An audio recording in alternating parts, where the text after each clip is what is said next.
Good morning my dear student and welcome back to my YouTube channel let's discuss. प्यारे student, जैसा कि आप screen पर देख रहे हैं, आज हम पढ़ने और समझने वाले हैं क्लास 10th का विषय हमारा गणित होगा, जो कि कार्यपत्रक यानी वर्कशीट नंबर 10 है, जो कि 28 जुलाई 2021 के लिए है। तो विद्यार्थी यहाँ पे अपना नाम लिखेंगे और कक्षा अध्यापक का नाम लिखेंगे। डियर स्टूडेंट, आज पढ़ेंगे हम पृष्ठीय क्षेत्रफल एवं आयतन, जो कि आपका चैप्टर नंबर 13 है क्लास 10th मैथमेटिक्स का, और बेहद ही आसान है, बेहद ही अच्छा चैप्टर है। अगर ये चैप्टर स्कोरिंग है, अगर आप ये चैप्टर सीख लेते तो आप एग्ज़ाम में पास तो डेफिनेटली हो जाएंगे, और बेहतर स्कोर इम्प्रूव करने में आपको ये चैप्टर हेल्प करेगी। ठीक है, तो चलिए स्टार्ट करते हैं। जैसा कि आप देख रहे हैं डियर स्टूडेंट, घन क्या होता है? ये घन है हमारा, ये घन, ठीक है, इसे आपको देखना, ये घन है। ठीक है, घन की जिसके सारे साइड सब इक्वल होते हैं। ठीक है, ये घन है, तो ये ए, इसके ऊंचाई यानी कि लेंथ ब्रेथ सारा किनारा इक्वल होता है। ठीक है, तो ये सारा इसका किनारा ए ही होता है। अब देखिए, कुल पृष्ठीय क्षेत्रफल 6 यानी 1 2 3 4 5, ये देखिए कितना हो जाएगा। देखिए एक बार फिर से मैं बता दूं, इसमें ये 1 होता है, 2, एक 3 और एक 4 और एक 5 और एक 6 हो जाता है। तो इसमें किनारा कितना 6 है। ठीक है, तो ये जो 6 किनारा है, तो कुल पृष्ठीय क्षेत्रफल 6a² होता है, और वक्र पृष्ठीय क्षेत्रफल 4a² होता है। तो क्योंकि एक ये वाला, एक ये वाला और एक ये वाला होता है, और एक जो है ना डियर स्टूडेंट इसके इस साइड होता है। ठीक है, तो ये टोटल जो है ना इसका जो वक्र पृष्ठीय क्षेत्रफल 4a² होता है, आपको याद रखना है। और आयतन किनारा इंटू किनारा इंटू किनारा यानी AQ होता है। आयतन कितना होता है? AQ, यानी ये और ये, क्योंकि ये है, ठीक है, ये है, और इसी तरह जो है ना, तो आयतन आपको याद रखना है AQ होता है, यानी भुजा Q होता है घन का। अब 1331 सेंटीमीटर आयतन वाले किसी घन का किनारा ज्ञात कीजिए। घन का आयतन बराबर 1331 सेंटीमीटर, तो किनारा इतना है, तो किनारा इक्वल टू इसको कितना करेंगे 11 इंटू 11 इंटू 11 इंटू, तो 11 सेंटीमीटर हो जाएगा। ठीक है, यानी घन का क्यूब निकालना है, तो यानी 1331 का आप जब क्यूब निकालेंगे डियर स्टूडेंट, तो ये 11 का क्यूब होता है। ठीक है, तो ये 11 आपका आंसर है। अब हम इसी में देखेंगे डियर स्टूडेंट, अब घनाभ देखेंगे। ठीक है, घनाभ से पहले हम शंकु देख लेते हैं। ठीक है, शंकु देखिए, शंकु ये शेप ही शंकु का बना हुआ है। ठीक है, ये आपका शेप ही ये शंकु का बना हुआ है। अब इस शंकु को आप देखिए कितना बेहद ही अच्छा सा शंकु बना हुआ है। ठीक है, शंकु बना हुआ है। तब देखिए, शंकु वक्र पृष्ठीय क्षेत्रफल पाई आर एल होता है, और कुल पृष्ठीय क्षेत्रफल पाई आर एल प्लस आर होता है, और आयतन 1/3 पाई आर स्क्वायर एच होता है। ये 1/3 है डियर स्टूडेंट, आप याद कर लीजिएगा, पाई आर स्क्वायर एच। ठीक है, अब आपको देखना है, आधार की त्रिज्या 3.5 सेंटीमीटर दिया हुआ है, ऊंचाई 12 सेंटीमीटर है, तो शंकु में कितनी आइसक्रीम आ सकती है? यानी रेडियस 3.5 सेंटीमीटर है, हाइट 12 सेंटीमीटर, तो कितनी जो है ना आइसक्रीम आएगी? तो रेडियस इतना, तो शंकु का आयतन होगा 1/3 पाई आर स्क्वायर एच, तो ये 154 सेंटीमीटर यानी 154 आइसक्रीम आएगी इसमें। ठीक है, जब इसका कैलकुलेशन बहुत ही आसान से करेंगे, अच्छे से करेंगे डियर स्टूडेंट। ठीक है, मैथ बहुत ही आसान होता है जब आप कैलकुलेटिव करते हैं, कैलकुलेशन मैक्सिमम से मैक्सिमम करने का प्रयास करते हैं। ठीक है, इसके बाद अब डियर स्टूडेंट इसमें हम देखेंगे घनाभ। ठीक है, घनाभ क्या होता है?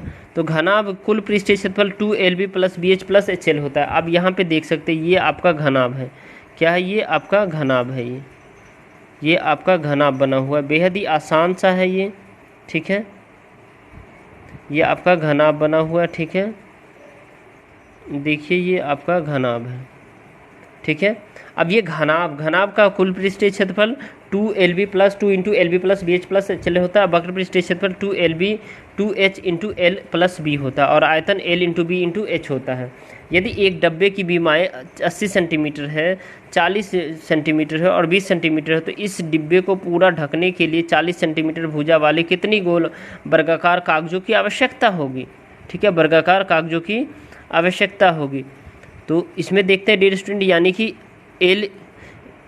80 सेंटीमीटर है, बी 40 सेंटीमीटर है, एच 20 सेंटीमीटर है। तो डब्बे का वक्र पृष्ठीय क्षेत्र कुल पृष्ठीय क्षेत्रफल 2LB plus BHL plus HL होता है। तो इसमें जब आप वैल्यू पुट करेंगे, ये बी की जगह, एल की जगह और एच की जगह, तो ये आपका वैल्यू निकल के आ जाएगा डियर स्टूडेंट 11,200। ठीक है, तो वर्गाकार कागज़ का क्षेत्रफल 40 × 40, तो ये 1600 सेंटीमीटर हो जाएगा। ठीक है, और वर्गाकार कागज़ की संख्या 12,000 को डिवाइड 1600 से करेंगे तो 7 कागज़ हो जाएगा। कितने हो जाएगा? 7 पेपर। अब हम इसमें देखेंगे डियर स्टूडेंट, हमने तो शंकु देख लिया, अब हम जो है ना क्या करेंगे, बेलन देखेंगे। बेलन क्या होता है? बेलन वक्र पृष्ठीय क्षेत्रफल 2πRh होता है, आपको याद रखना है 2πRh, कुल पृष्ठीय क्षेत्रफल 2πr प्लस h, और आयतन πr²h। आपको ये याद रखना है। ये आपका क्या है डियर स्टूडेंट? ये बेलन है, बहुत ही आसान है, अच्छा है ये बेलन आपका। ठीक है, ये बेलन है। तो आप देखिए त्रिज्या 3.5 सेंटीमीटर के साथ 25 सेंटीमीटर ऊंचाई वाला एक कैलिडोस्कोप बनाने के लिए किसी चार्ट पेपर का कितना क्षेत्रफल आवश्यकता होगा? त्रिज्या इतना दिया हुआ है, ऊंचाई 25 सेंटीमीटर दिया होता है। कैलिडोस्कोप के लिए पेपर की आवश्यकता जो है ना, वक्र पृष्ठीय क्षेत्रफल निकाल देंगे तो 2πRh होता है। तो 2 × r का वैल्यू जो 3.5 सेंटीमीटर है, h का वैल्यू 25 सेंटीमीटर है, रख के मल्टीप्लाई करके और डिवाइड कर देंगे तो 550 सेंटीमीटर स्क्वायर हो जाएगा। राइट। अब डियर स्टूडेंट हमें देखना है गोला, अर्धगोला। क्या देखना? अर्धगोला। अर्धगोला जो कि बेहद ही इंपॉर्टेंट चैप्टर है, अर्धगोला। अब वक्र पृष्ठीय क्षेत्रफल क्या होता है? अर्धगोला यहाँ पे आप देख पा रहे हैं, यहाँ पे डियर स्टूडेंट ये आपका अर्धगोला ये बना हुआ है। ठीक है, अर्धगोला वक्र पृष्ठीय क्षेत्रफल होता है 2πr² और कुल पृष्ठीय क्षेत्रफल होता है 3πr², और आयतन होता है 2π3πr³। ठीक है, अब देखिए त्रिज्या 3 सेंटीमीटर 7 सेंटीमीटर के अर्धगोले का कुल पृष्ठीय क्षेत्रफल ज्ञात करना है। तो त्रिज्या 7 सेंटीमीटर है, कुल पृष्ठीय क्षेत्रफल अर्धगोला का 3πr² है। तो 3 × 22/7 × 7 × 7, एक 7 से एक 7 कट गया, तो ये जब 22×3 = 66 को 7 से मल्टीप्लाई करेंगे 462 सेंटीमीटर हो जाएगा। अब डियर स्टूडेंट आपको ये करना है जो गोला, गोला बेहद ही आसान है। ठीक है, ये गोला आप देख पा रहे हैं, ये गोला है आपका। ठीक है, ठीक है, अब ये इस गोला को आपको क्या करना, बनाना है। राइट।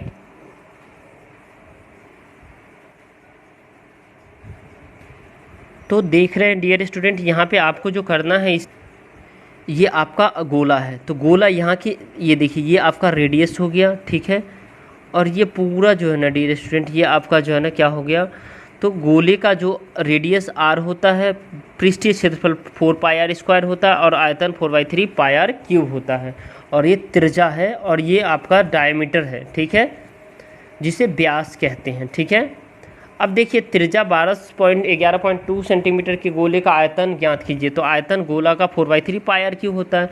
तो 4/3 × 22/7 × 11.2 × 11.2 × 11.2, तो ये निकल के आएगा 5887.32 सेंटीमीटर क्यूब। अब डियर स्टूडेंट इसमें बेहद ही खास, बहुत ही आसान से वर्कशीट है। इसमें जो कुल मिलाकर के 1 2 3 4 क्वेश्चन है, इस सभी का प्रयास करते एक एक करके। आइए देखते हैं प्रॉपर वे में। तो हमारा पहला क्वेश्चन है 5 सेंटीमीटर त्रिज्या वाले एक घन का आयतन ज्ञात करना है। ठीक है, तो 5 सेंटीमीटर त्रिज्या वाले घन का, तो घन का किनारा यानी ए होता है, तो 5 सेंटीमीटर त्रिज्या वाले, तो घन का आयतन क्या होता है? AQ, यानी इसे कहते हैं भुजा क्यूब ही कहते हैं।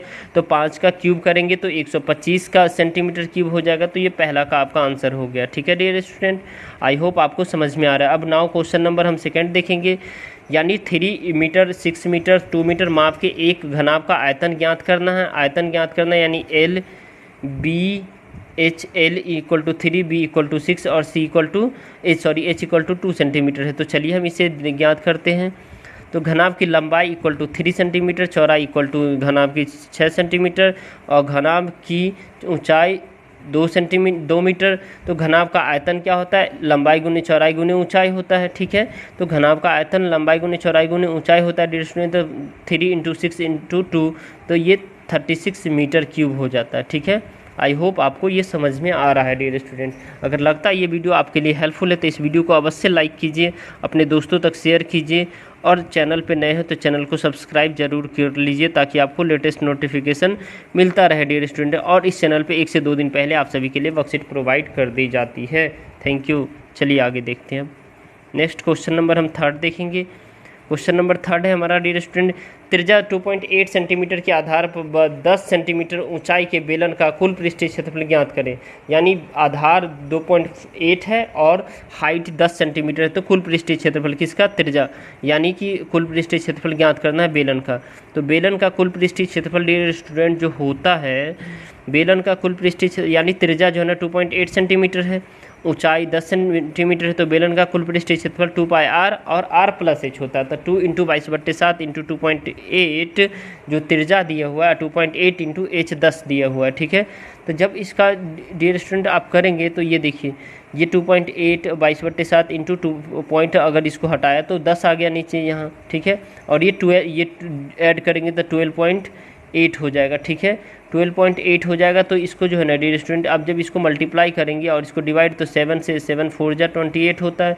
अब 22 दूना 44 को 4 से मल्टीप्लाई करेंगे और फिर इसको जो है ना 12.8 से और 10 से डिवाइड करेंगे, ठीक है। तो ये डियर स्टूडेंट जब डिवाइड करेंगे तो ये इसका जो है ना 2 × 22 × 4 अपॉन में 10 इंटू इस पॉइंट को हटा दिया तो 10 आ गया, ठीक है। तो 10 आ गया। तो अब आप जो है ना यहाँ से 5 टाइम में काट सकते हैं। 2 × 1 = 2, 5 × 2 = 10, 22 × 4 तो 22 चौक 88 होता है, और फिर ये 128 होता है, और ये 5 और ये जो है ना क्या हो जाएगा, ये 2 × 2 = 4, यानी एक टाइम में कट जाएगा। तो डियर स्टूडेंट आपका जो ये कैलकुलेशन करने के बाद जो आपका एग्जैक्ट आता है ये 128/5 है, ठीक है, इंटू 228/2/5। तो इसका जो एग्जैक्ट आंसर आता है इतना जो है ना, ये क्या आता है, ये सेंटीमीटर स्क्वायर आता है, ठीक है डियर स्टूडेंट। 2.28 यानी इसको लगभग आप लिख सकते हैं 225, ठीक है, सेंटीमीटर स्क्वायर। अब क्वेश्चन नंबर 4 देख। क्वेश्चन नंबर 4 है डियर स्टूडेंट, त्रिज्या 4 सेंटीमीटर के गोले का पृष्ठीय क्षेत्रफल ज्ञात करना है। त्रिज्या गोले का पृष्ठीय क्षेत्रफल यानी 4 सेंटीमीटर त्रिज्या दिया हो तो इसका पृष्ठीय क्षेत्रफल निकाल। तो चलिए हम गोले का त्रिज्या जो है ना 14 सेंटीमीटर दिया हुआ है, ठीक है डियर स्टूडेंट। अब इसके गोले का कुल पृष्ठीय क्षेत्रफल 4πr² होता है। तो 4 × 22/7 × 14 × 14, तो इस 14 को आप काटेंगे तो 14 से, तो ये 2 टाइम में कट जाएगा, तो 14 × 2 = और फिर इसको जब डियर स्टूडेंट जब मल्टीप्लाई करेंगे और डिवाइड करेंगे तो 2464 सेंटीमीटर स्क्वायर इसका आंसर आ जाएगा, ठीक है डियर स्टूडेंट। आई होप आपको समझ में आ रहा है। अगर आपको लगता है ये वीडियो आपके लिए हेल्पफुल है तो इस वीडियो को लाइक कीजिए, अपने दोस्तों तक शेयर कीजिए, और इस चैनल पे नए हैं तो चैनल को सब्सक्राइब कीजिए ताकि आपको लेटेस्ट नोटिफिकेशन मिलता रहे। और डियर स्टूडेंट इस चैनल पे आप सभी के लिए 1 से 2 दिन पहले वर्कशीट अपलोड कर दी जाती है ताकि आप अपने स्टडी को बेहतर तरीके से बूस्टअप करते रहें। Okay dear student, thank you, bye bye, फिर मिलते हैं नेक्स्ट वीडियो में।